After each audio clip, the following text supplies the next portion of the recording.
Hey guys, welcome back to the Liberation Room. My name is Hanson, and if you were to ask me what sets Ready or Not apart from other room-based CQB type games, it had to be the suspect AI. It's only getting better. This was proven in briefing 36 that was dropped a few days ago by Void Interactive, showing what they've been working on with their AI behavior. This was posted a few days ago. So welcome to the 36th edition of our bi-weekly newsletter. They're going to talk about their plans for suspect AI development. They're already doing great. There is one mod that used to be really advanced as far as how much it improves the AI, but now it's not doing that much. So getting into the briefing, they start off with manipulated chaos. This is going to introduce a really interesting dynamic where if your team comes in kicking down doors, throwing flashbangs everywhere, shooting shots, going crazy, the AI's stress level is going to go up, making them more likely to shoot you on sight. They don't really go into it. They just say while AI is in low stress will not be as aggressive. It doesn't really say what would cause low stress. I'm assuming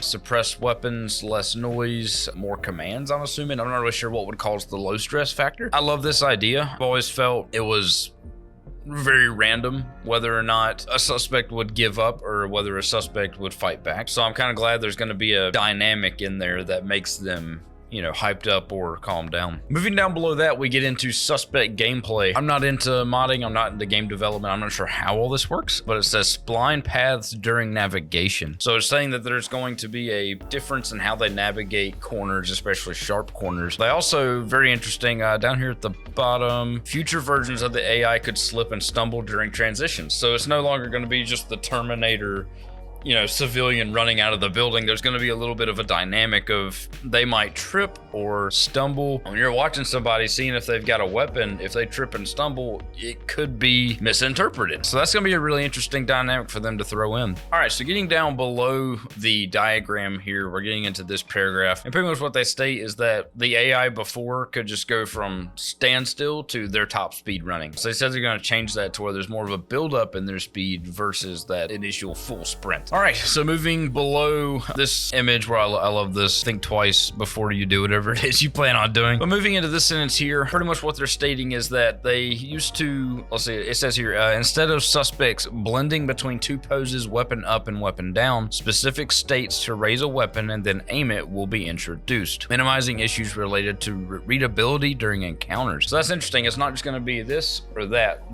Maybe they're going to have like a low up, just like a pow pow, or I'm not sure. That looks pretty interesting. The next major update is going to have a startle unaware suspects and civilians factor. I love that, because what's been happening is we come around a corner and Tommy just is looking off into the moon and then just immediately comes up and shoots us, which that's a problem. So I'm glad they're finally addressing that. They said startles will fill the gap when suspects are deciding to flee, hesitate, surrender, or shoot. Lastly, we're working towards creating more variety in suspect profiles and abilities depending on their role in the world. So my assumption of this is like Vol Health House, when you're trying to arrest Amos, I think it is. Amos? I can't remember his name. When you're trying to arrest him, maybe he'll run more because he knows he's in trouble now. So maybe he'll be more apt to run through the building versus just standing there like I usually encounter. So that is going to conclude briefing 36 for Ready or Not's new update. This game just keeps getting better and better. These developers are top tier. They truly do care about their community. They're listening to us, which is more than I can say for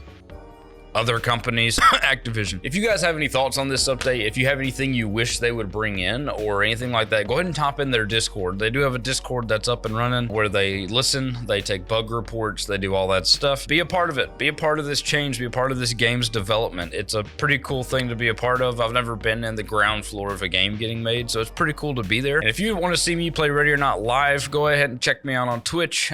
Subscribe here if you like the vibes, and we'll see you in the next one. Peace out.